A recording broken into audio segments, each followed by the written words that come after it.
Vilija. Gospodine Memić, evo danas novo ročište bilo u tužbi Alisije Mutap protiv vas za klevetu. Saslušano je 7-8 svjedoka, ali tako? Eto, neki vaš prvi utisak. Pa evo, danas smo u sudnici čuli stvari koje ja slušam već 7,5 godina. O Alisiji Mutap. Znači, imam i ja svoje mišljenje, to sam jučer rekao, svi svjedoci su pričali o svojim saznanjima. O Alisiji, vidite po portalima i sve. Ali šta je interesantno, svjedok Josip Barić je danas u sudnici tražio da mu se plate troškovi za parking i za njegov dolazak. I Josip Barić, sud je odredio da mu isplatim 30 maraka troškovi. I evo ja ću sljedeći put ispred suda Bosne i Hercegovine, pošto mu se tamo sudi za organizirani kriminal, isplatit ću mu 30 maraka. Josip Barić. Kako komentaršite ostala svjedočenja? Danas je bio između ostalog i supruga Alisije Mutap.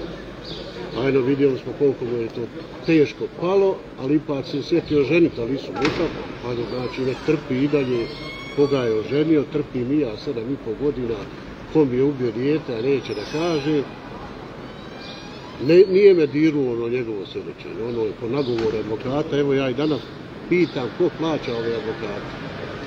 Jer Alisa Mutap ne radi, Zijad Mutap ne radi, o Zijadu smo dosta čuli o njegovim kriminalnim radnjama. Još jedna bitna stvar, meni je 7 ročnih sliča o Zijadu, reći nisam uspio. Da je on uplatio na odluče škodi ostavi u Srbiji, ulica na Ocačevu. Znači od njega je preuzeo škodi ostavi, eto koji se poslao na ovom banju. I do čega su mene doveli da ja još uvijek tragam za ulicama svog djeta. Hvala. Da ipak imamo pitanje za ovog Merisa Čačića što je odbio se doći. Samo ako možemo. Gospodine Feraget, evo danas ročište po tužbi Alisije Mutap protiv Muriza Memića. Evo jedna od zanimljivih stvari koja se desila bila je rasprava između vas sutkinje vezana za svjedočenje Merisa Čate i za Josipa Barića.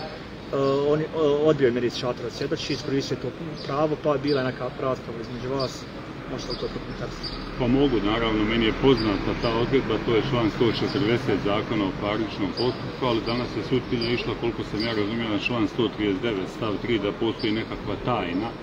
Dakle, da neko može odbiti svjedočenje ako je obavlja djelatnost, pa informacije u vezi sa tom djelatnošću bi bile tajna. To mora biti negdje propisano.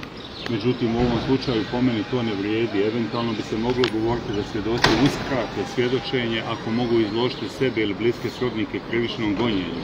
Međutim, namjera je bila pitati Čato Merisa ono što je on govorio pred sudom Bosne i Hercegovine 7. aprila 2022. godine, kada je bilo javno suđenje i kada je rekao koliko je njemu poznato kao tužiocu, snimci na hotelu Kristal su brisani i to ima veze sa nekom prostitucijom. Tako je rekao.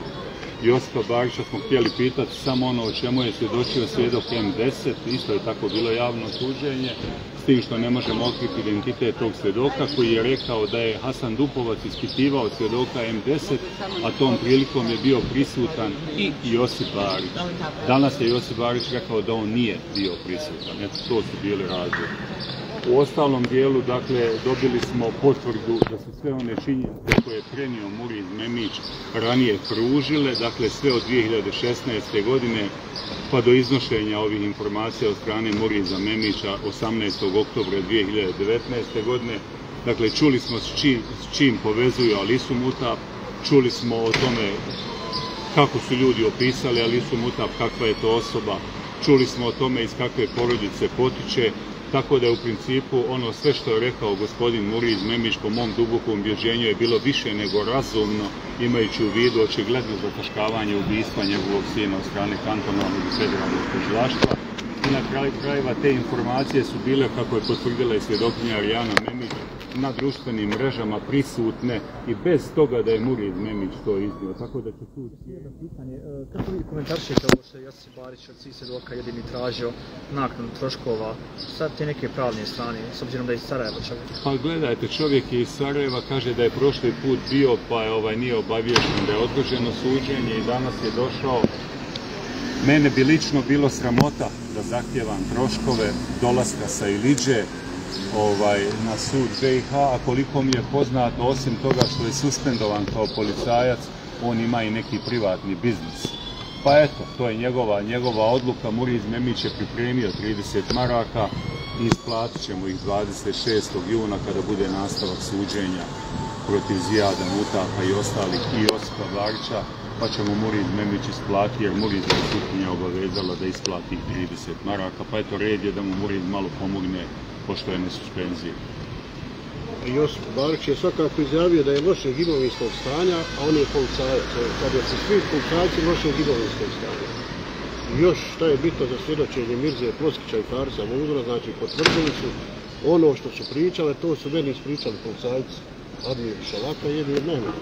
I to je meni formiralo sliku o gadostima Alisera. Ali eto, ipak nismo suzdržali smo se, nećemo da te stvari idu u javnost, ali to je dovoljno bilo da ja formiram sliku ono koje i tako.